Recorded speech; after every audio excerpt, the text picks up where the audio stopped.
네, 눈요기 하라고 만든 겁니다. 올림픽이 진행되고 있는 시국에 이런 말 하기 좀 그런데 스포츠를 신성시하는 것 좀 그만했으면 좋겠어요. 스포츠는 눈요기 하라고, 보기 즐거우라고 만든 겁니다. 엊그제 영상 댓글에서 정말 많은 분들이 여자 선수가 남자 선수와 같은 대우를 받으려면 남자 선수와 같은 실력을 같은 상품성을 가지라고 짚어주셨습니다. 운동 선수나 연예인에게 상품성을 따지는 것은 필연입니다. 야구, 축구, 농구, 노래, 연기 등 예체능은 생산성이 없는 유희입니다. 비하가 아니라 인간을 행복하게 해주는 종류의 일이라는 뜻입니다. 그로 인해 찾는 사람이 있냐 없냐로 가치가 정해지는 상품성이 따라붙을 수밖에 없습니다. 여기서 항상 문제가 되는 것이 성상품화인데 어느 운동선수의 신체 능력을 따지고 기술을 따지는 것이나 어느 배우의 연기력을 따지고 어느 가수의 가창력을 따지는 것은 되면서 그들의 성적 매력을 따지는 것은 터부시되고, 저는 이것이 우리 사회의 내숭이라고 생각합니다. 유사이래, 아니 인류가 생겨난 후로 성이 상품이 아니었던 적이 있을까요? 매춘은 사냥 잘하는 수컷에게 먹을 걸 얻으며 시작됐고, 꼭 성적 쾌락이 포함된 것만 성상품화가 아니라 연예인이 예쁘고 잘생겨서 돈을 버는 것도 성을 상품화한 것이고, 서비스업에서 용모가 단정한 사람을 뽑는 것도 성의 상품성 때문이고, 우리가 어디 나갈 때 꾸미는 것조차 성상품화와 완전 무관하지는 않습니다. 성의 상품성이 없다면 패션, 화장품 산업은 이렇게까지 클 수도 없었겠죠. 이성에게 혹은 동성에게 성적 매력을 느끼는 것은 모든 동물의 본능이며, 인권이 지켜지는 내에서 그것을 상품화하는 것은 나쁜 게 아닙니다. 자유시장에서 하나의 좋은 무기죠. TV에 나오는 대부분의 방송인들이 자신을 상품화하고 그 중에는 성적 매력을 어필하는 것이 포함되니 시상식이면 여배우 너도 나도 몸매가 부각되는 드레스를 입는 거고, 그걸 본 우리는 다들 비슷한 생각을 할 텐데 표면적으로는 성상품화를 안 하는 것처럼 온갖 내숭을 떱니다. 여배우들은 정말로 성적 매력을 어필하려는 의도가 없었다고 말하고, 함께 서는 남자들은 그녀의 가슴 쪽에 메두사의 눈이라도 있는 듯 쳐다보지 않으려고 안간힘을 쓰는 게 코미디가 따로 없습니다.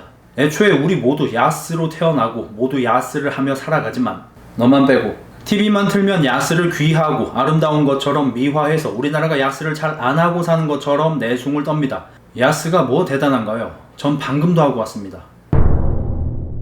스포츠에서 성상품화도 마찬가지입니다. 대중을 상대하는 연예인처럼 대중이 보라고 만든 스포츠의 선수라면 더 많은 사람들이 보고 싶게 상품성을 키우려고 노력해야 하고, 상품성에는 뛰어난 실력과 함께 화려한 볼거리나 매력적인 외모도 포함됩니다. 최근 비치 발리볼처럼 모래사장에서 하는 비치 핸드볼이 화두인데, 7월에 열린 유럽 선수권 대회에서 노르웨이 여자 대표팀 선수들이 규정대로 비키니를 입지 않고 반바지를 착용해서 벌금을 부과받았습니다. 당연히 현지에서 성상품화 문제가 나왔고, 태어나서 한 번도 비치 핸드볼을 본 적 없는 우리나라 여초 커뮤니티에서도 비난 일색입니다. 스포츠를 눈요기 하라고 만든 거냐는 거죠.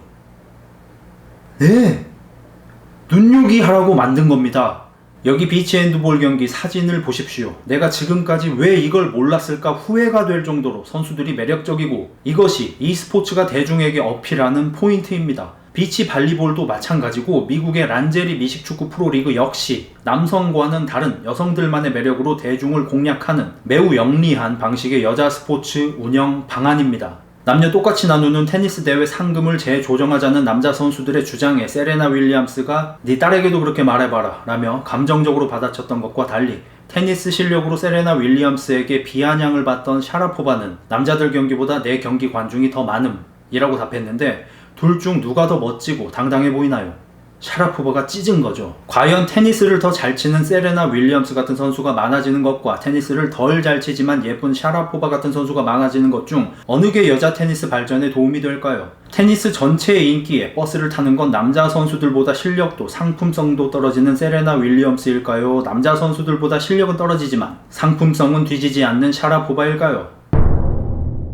우리나라 비인기 스포츠 종목들에서 국민적인 관심을 위해 올림픽 등 국제 무대에서 성적이 중요하다 하는 쌍팔년도 엘리트 스포츠 국뽕주의 가득한 말을 아직도 하면서, 협회가 성형수술한 여자 선수에게 징계를 준다든지, 감독이 외모를 가꾸는 여자 선수에게 운동이나 하라며 쌍욕을 한다든지, 매체가 경기복이 너무 선정적이라며 지탄한다든지 하는 무지몽매한 일들이 벌어지는데, 운동선수가 대중에게 잘 보이려는 것은 컨디션 관리만큼 중요합니다. 특히 여자 스포츠에서는요. 우리가 스포츠를 보는 관점은 수준 높은 경기력을 보고 싶다와 예쁘고 멋진 걸 보고 싶다이고, 이 중 남자 경기를 볼 때는 경기력에 대한 니즈가 높고 여자 경기를 볼 때는 외모에 대한 니즈가 더 높은 것이 사실입니다. 그리고 반복적으로 말하지만 이건 잘못된 게 아니에요. 여자 선수들이 더 높은 경기력만 중요하게 생각한다면 그녀들보다 훨씬 경기력이 좋은 남자 선수들의 하위 호환일 뿐이지만, 남자 선수들이 절대로 낼 수 없는 매력을 어필하는 것은 운동선수로서 자긍심을 떨어뜨리는 것이 아니라 똑똑한 거고,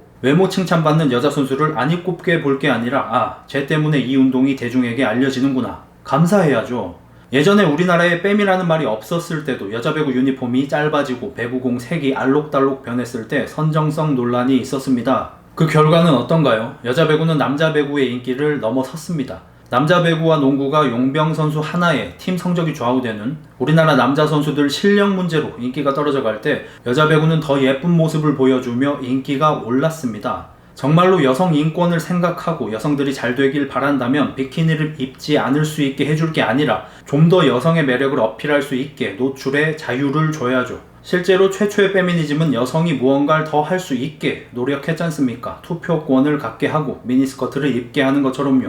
요즘 페미는 왜 이렇게 여자들에게 뭘 못하게 하는지 모르겠습니다. 몸짱 씨름 선수들이 유튜브 알고리즘에 타서 TV 예능까지 만들어졌을 때 많은 여성들이 그동안 이 좋은 걸 할배들만 봤네 했을 때를 생각해봐요. 그 몸짱 씨름 선수들이 몸을 꽁꽁 싸매고 씨름하면 볼 겁니까? 뱃살 쩔고 여유증 걸린 백두급 선수들이 씨름 더 잘하는데 그거 볼 거예요? 빼미가 괜히 내로남불 소리 듣는 게 아닙니다. 마찬가지로 비치 발리볼이고 비치 핸드볼이고 몸매, 특히 대둔근이 드러나는 비키니를 입지 않고 하면 사람들은 당연히 더 수준 높은 기존 배구나 기존 핸드볼을 볼 거고, 비치 발리볼과 비치 핸드볼 대회는 없어질 겁니다. 여성들의 인권을 올려주는 게 아니라 그녀들의 직장을 없애는 겁니다. 일례로 미국에서 성상품화 문제로 여성 치어리더가 없어지고 있는데, 치어리딩으로 밥 먹고 살던 수백 명의 여성들이 일자리를 잃었습니다.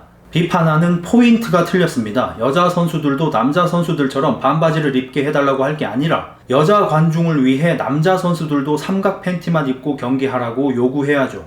남자 스포츠라고 성상품화가 없을 것 같습니까? 전신 수영복을 입으면 기록이 단축되는데 왜 없어졌을까요? 전신 수영복을 팔아먹는 스포츠 브랜드의 이득보다 남자 선수들의 몸매를 볼 수 없어 이탈하는 팬들의 영향이 더 크기 때문입니다. 남자 수영 선수들 몸매 끝내주거든요. 남자 수영 강사들, 예전엔 대놓고 쪼가리 수영복 입고 수업했고 전신 수트 입고 수업하는 요즘도 한 번씩 회원들 보라고 삼각 수영복만 입고 파워 수영 막 합니다. 그게 자신의 가치를 올리는 일이니까요. 또 남자 스포츠에서는 경기력에 대한 니즈가 크다고 했죠. 그 이유로 격투기 종목의 헤비급에서도 체중 제한을 둡니다. 150kg, 200kg의 거구들이 나와서 재미없는 경기를 할 수 있으니 보통 120kg 이하로 체중 제한을 둡니다. 축구는 재미없게 골대 앞에서 죽치는 걸 막기 위해 오프사이드를 만들었고, 농구는 재미없게 거인 대결이 되는 걸 막기 위해 공격자 3초 룰을 만들고, NBA는 관중이 좋아하는 돌파가 많이 나오도록 수비자 3초 룰까지 추가했습니다. 스포츠 경기라는 게 결국 대중이 보라고 만든 거라 대중의 니즈에 맞춰 규정도 규칙도 변해갑니다. 스포티비가 채널 몇 번인지도 모르는 것들이 정치적 올바름이니 여성 인권이니 찾으면서 일부 캣맘들처럼 책임지지 않아도 되는 곳에 일시적 관심 쏟으며 내가 세상이 나아지는데 도움이 되고 있다는 자위질 그만하고, 여자 운동선수들이 걱정된다면 경기 직관이나 가세요. 특히 여자 배구 강추합니다. 겁나 재밌어요. 흑자일수였습니다. 바이바이. 대불편함의 시대.